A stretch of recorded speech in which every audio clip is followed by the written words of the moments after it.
Midterms Matter. As Americans go to the polls, we follow election results throughout the evening. Put your ballot in the box there. One of the biggest questions this election has been whether Republicans can win enough races to gain control of the Senate. I'm Wyatt Goolsby reporting in Kentucky with the latest on one of the fiercest and most costly Senate races. A final push for voters here in Maryland. 36 governor races across the country. I'm Calvi. I'll have an update coming up. Special election coverage with expert analysis and more on EWTN News Nightly for Tuesday, November 4th, 2014.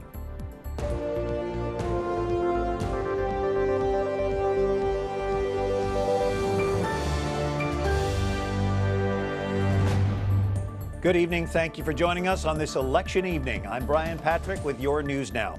Control of the U.S. Senate is the top prize in today's midterm election. Also at stake, the entire House of Representatives and 36 governorships. We begin our team coverage tonight with Chief White House correspondent Suzanne LaFranchi. Suzanne, what do we know so far? Well, I think most people know that they'll be glad that the midterms are over so they don't have to watch the ads anymore. But, Brian, party officials on both sides say there are few signs of widespread problems so far today. Polls remain open in many parts of the country, and we are still waiting for exit poll results. Voters here in St. Petersburg, Florida, dropped off ballots like countless others from coast to coast. Many are unhappy with their choices. Uncertain gridlock will improve regardless who wins. Despite the sour mood rippling across much of the country this election day, many political observers say the sixth year of the party in power usually means a change. Historically, voting is more robust in a presidential election. In midterms, it's about 40%. But some voters are hopeful that after this election that elected officials from both parties can sit down and work on policies together. Millions more voters had their say in another way, sitting out this election year. Roughly 61% of the nation's 223 million eligible voters are expected to stay home, and that according to the Center for the Study of American Electorate. So, Brian, a lot of folks are sitting this one out. Midterms matter as we continue our EWTN News Nightly coverage of election 2014. So Kentucky's Senate race is grabbing a whole lot of attention tonight. Democratic Secretary of State Allison Grimes is challenging Senate Minority Leader Mitch McConnell. Wyatt Goolsby is covering the race from Louisville. And Wyatt, what's the mood there tonight? Brian, both of the candidates here in Kentucky are speaking with confidence tonight. Senator Mitch McConnell says the, quote, victory is in the air, while his challenger, Allison Lundergan Grimes, is predicting she will upset the five-term incumbent.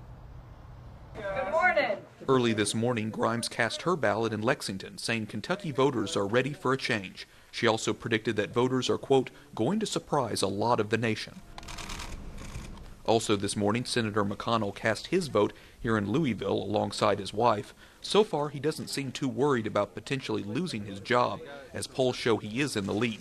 Meanwhile, Kentucky voters we talked to have mixed opinions about the senator. I want good economic policy. There are things that he'll focus on, like energy and immigration, things that I think we need to focus on to move the country forward. I think there'll be a residual effect in the state. Mitch McConnell has been a terrible force for our nation, and I can't possibly ever support him, and I think Grimes is maybe the best shot that we've had in a long time. But if McConnell is able to win, he'll also be looking ahead to Senate races across the country. If Republicans get the 6 seats they need to capture the Senate majority, it could bump him from minority to majority leader. Right now, McConnell's supporters are setting up for what they are hoping is going to be a post-election celebration here in East Louisville at the Marriott. We will continue to update you tonight with updates from both camps as the results come in. Brian?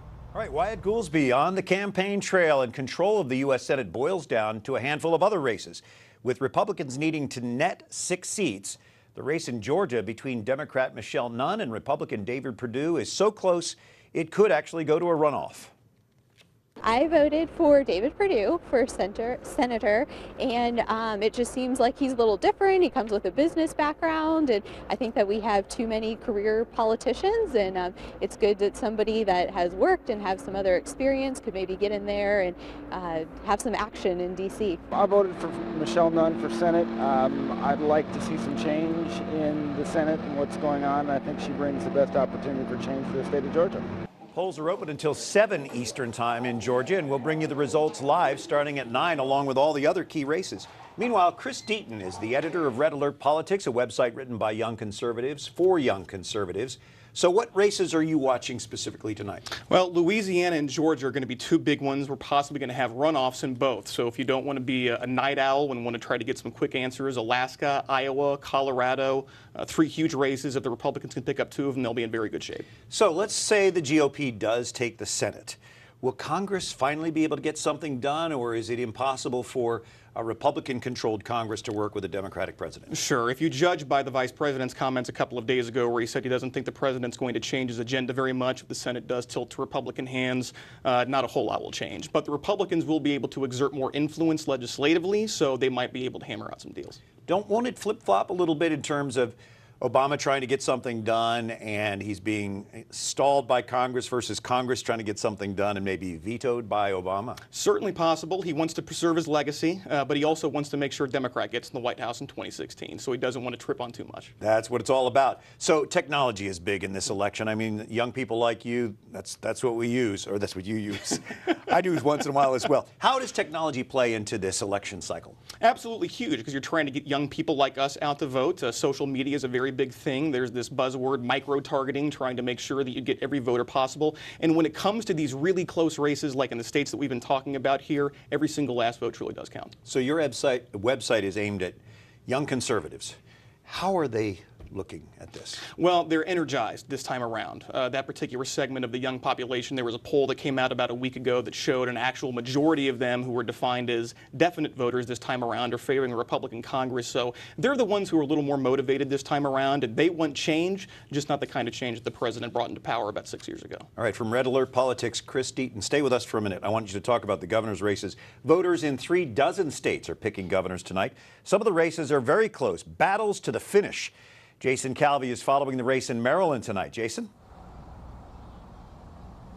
Brian, more than a dozen governor races are up for grabs as toss-ups tonight. One of the fierce competitions is here in Maryland. Now, that is surprising because here Democrats outnumber Republicans 2-1. This is it, the finish.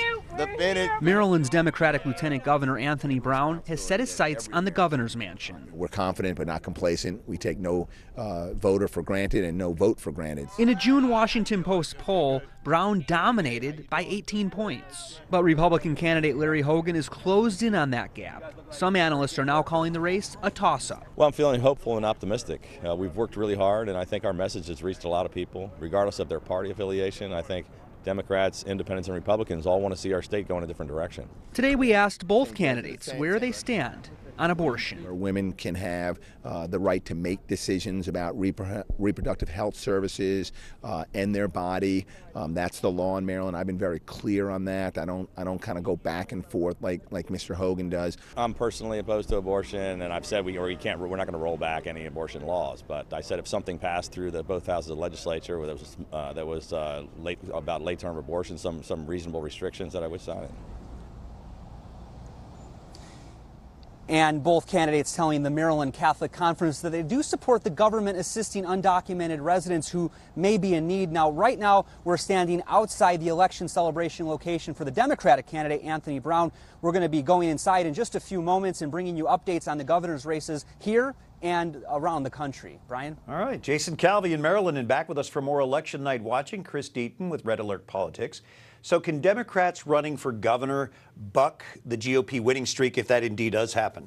It is possible. It'll be especially huge in 2016 when these Democratic governors can be surrogates for whoever the Democratic nominee is. A couple of key races, too, beyond the Maryland race in Florida and Wisconsin. Rick Scott's having a very difficult race. Scott Walker, potential presidential candidate in 2016. They're facing very stiff challenges. So if things go sour for them, it could be a little bit of a different day for Democrats. Interesting for Walker. If he can even squeak out a win, he has a chance at 2016. If he loses, probably not. So how big a win will this be for Republicans in the House? We haven't talked much about the House because it's pretty much a given that they stay in control. Right, and also so many of these House districts are just uncompetitive anymore. It just shrinks year by year. I think Republicans are expecting maybe about 5 to 10 pickups tonight. Not a whole lot. They'll preserve their majority, and a couple of interesting races, especially for young people like us. We've covered about 5 or 6 candidates who are under 35 and are bringing a little bit of a sea change of a youth movement into power. But pretty quiet night in the House in terms of numbers. So going forward, what does this all mean? We'll see. I mean, I thought, it's like I said a few minutes ago, the vice president already kind of let the cat out of the bag when he said he didn't think the president was going to change his agenda a whole lot. The one thing the one thing that will be interesting to see is if the president decides to, maybe adopt a little bit of a Bill Clinton mantra and decide to work with the Republican Congress and get some of these things done that the electorate 100% wants to see get done. All right, Chris, we appreciate you being with us with Red Alert Politics. Chris Deaton, thank you very much. Ryan. Coming up, are Americans living abroad exercising their right and responsibility to vote? We go to Rome to find out.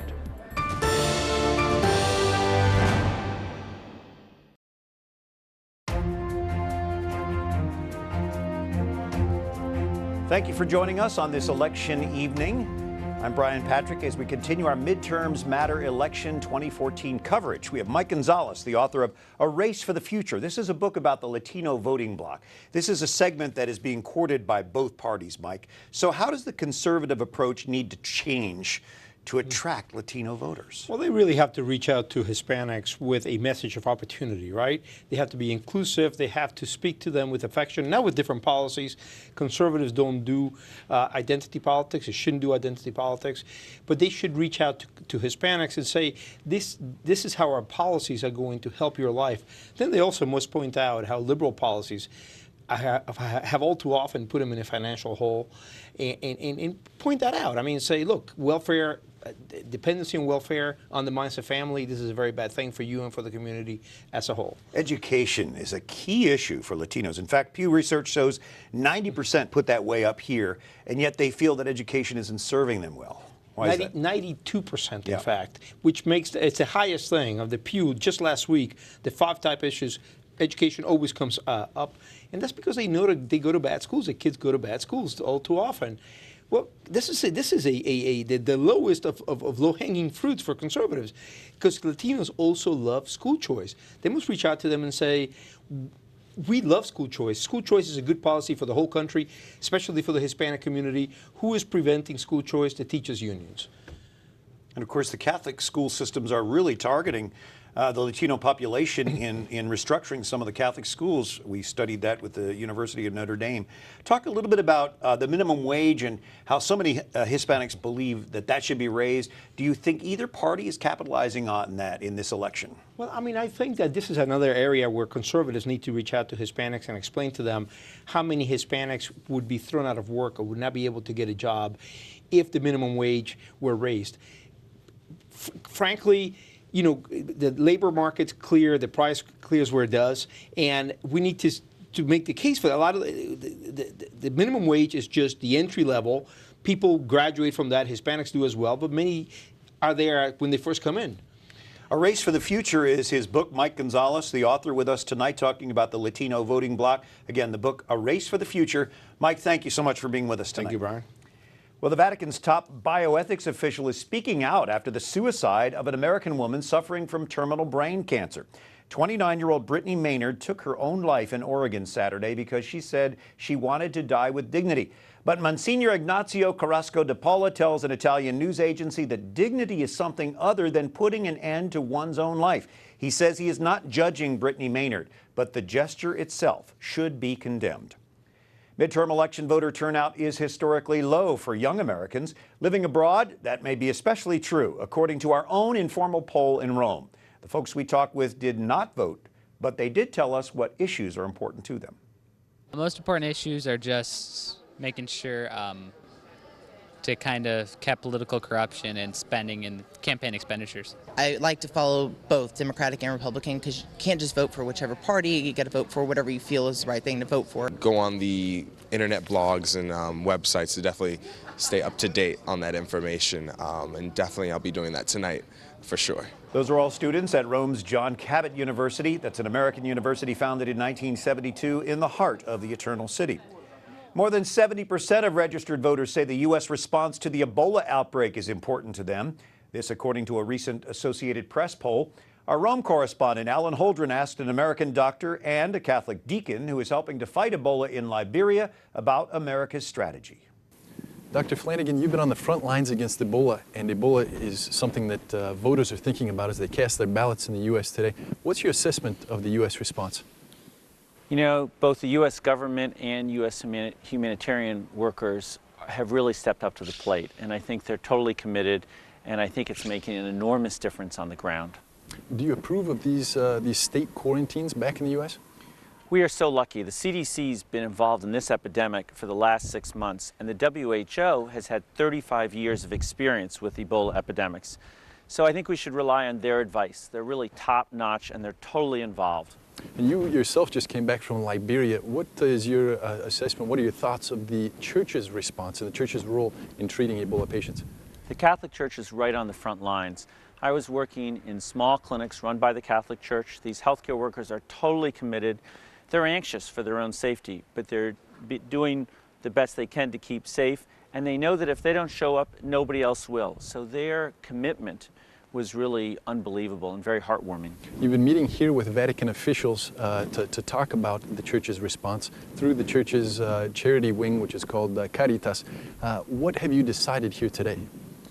The Church really wants to be present, and it is present. It's doing a tremendous job, but it wants to do more. So the question is, how can we do more and be more effective and help the Church on the ground, which is the key.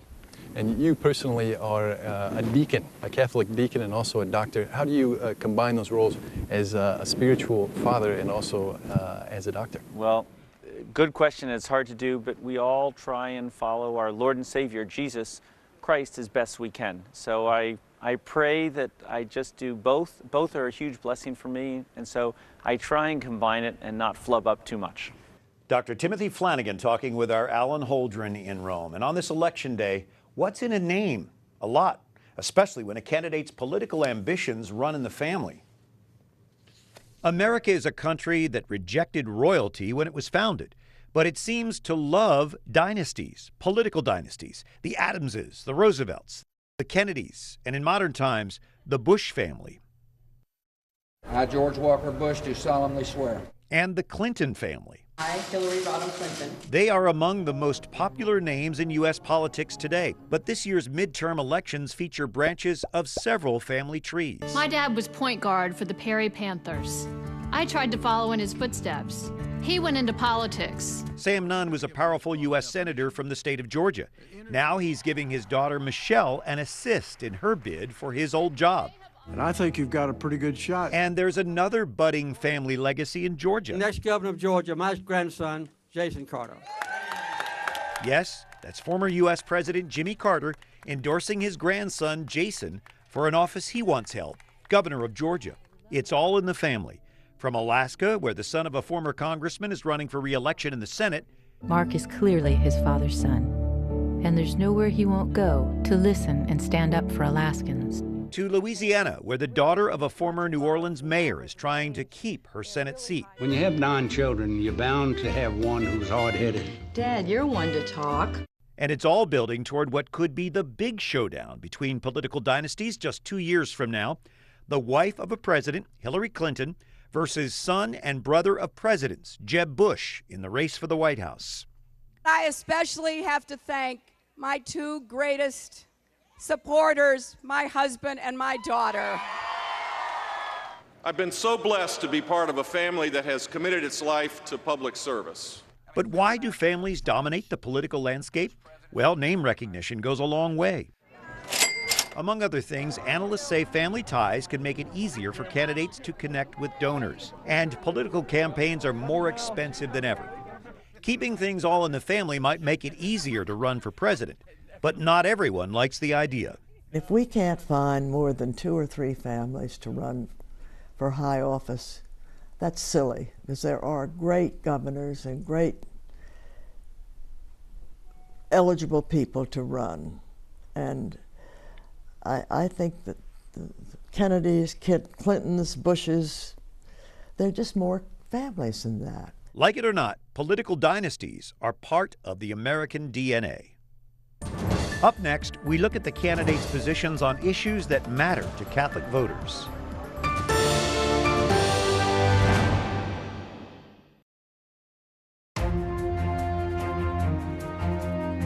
Midterms matter as we continue our EWTN News Nightly coverage of election 2014. Thank you for joining us on this election evening. I'm Brian Patrick, and Suzanne LaFranchi is gearing up to follow early returns from the polls. Suzanne? Well, Brian, you know, the saying goes that money is the mother's milk of politics. And there are 36 Senate races on the ballot, with attention only going to less than a dozen. They drew hundreds of millions in attack ads, estimated to cost more than $4 billion just for the congressional races. For example, in Kentucky, Senate candidates spent $100 million on their campaigns, and that according to many media reports. And tonight we will continue to have coverage. We'll have a special election coverage tonight at 9. Brian. All right. Suzanne, thank you. Former New York Representative Anne-Marie Buerkle is a commissioner at the U.S. Consumer Product Safety Commission. John Carr is the Washington correspondent for America Magazine. And life issues have factored into these races, Anne-Marie, quite a bit. Which one do you think is the most divided on this issue? Well, I think all of them. There's really a clear distinction in every race, who's pro-life and who's pro-choice. I think the war on women failed abysmally this time rather than in 2012. But it certainly has been an issue, probably as divided as abortion tends to divide people. Yeah, the lines are pretty clearly drawn. Yes, they John, are. many Catholics share concern for the poor. Who should they turn to in this election? Well, I found it a very discouraging election. Frankly, the poor have been missing in action. Lots of talk about the war on women, about Obamacare. For Catholics who have the priorities of Pope Francis, it's hard to find anyone talking about the least of these, or the unborn, or the undocumented. Politics seems increasingly about the powerful, not the weak, about the rich, not the poor. I think what we got to do is get more involved. I think more of us need to get in both parties. More of us got to run for office so we can make our own case on behalf of the vulnerable. I'll vote for you. No. You made a pretty good cause for that. I ran and lost, and there are worse things than losing an election when you stand up for what you believe in. Yeah, and of course, you stand up for life. You're very strongly pro-life. You ran for office twice. How have women's issues changed since you ran for office? I think what we're finding is the American people, in particular the younger folks, the millennials, are becoming more pro-life. Technology is certainly on our side. I think that discussion, that debate is going to move in our favor. However, we have a cultural battle on our hands. We have to change hearts and minds. I don't think so much it's the law. It's really get hearts and minds and getting people to understand what abortion really is. All right, John, and you helped to put together the Bishop's Faithful Citizenship Voting Guide. Just one point that stands out to you from that. Get involved. Yeah. Participation in politics, the Pope said, is a duty for us. We can't sit on the sidelines wringing our hands, complaining about our choices. Yeah. We have to bring our faith, we have to bring our values into public life. Well, hopefully people got involved by voting today. John Carr, Anne-Marie Buerkle, thank you for joining us tonight. Thank you so much for having us.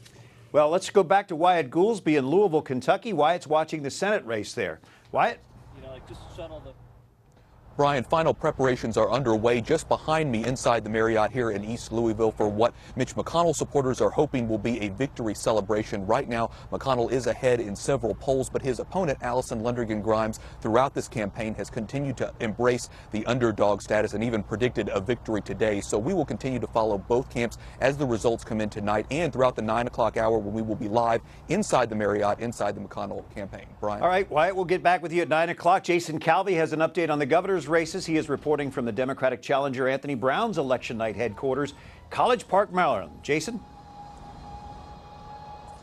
Brian, one of the things that we're monitoring in this election, where you've got a Democratic lieutenant governor who is ahead in the polls by almost 20 points, now neck and neck, we're finding that there's an anti-incumbency. We're seeing incumbent governors in Illinois, Democrats in Illinois and Connecticut fighting to hold on tonight. Republicans in Wisconsin and Kansas also fighting to hold on to their power tonight. One of the common trends we're seeing tonight as we monitor these races and these polls coming into us tonight, Brian. All right, we'll have you back at 9. Thank you, Jason. We're all back here tonight at 9 Eastern for live election night results with a uniquely Catholic perspective. Join us for Midterms Matter, Election 2014 live coverage starting at 9 p.m. Eastern right here on EWTN. Until then, like us on Facebook, follow us on Twitter, watch again on YouTube.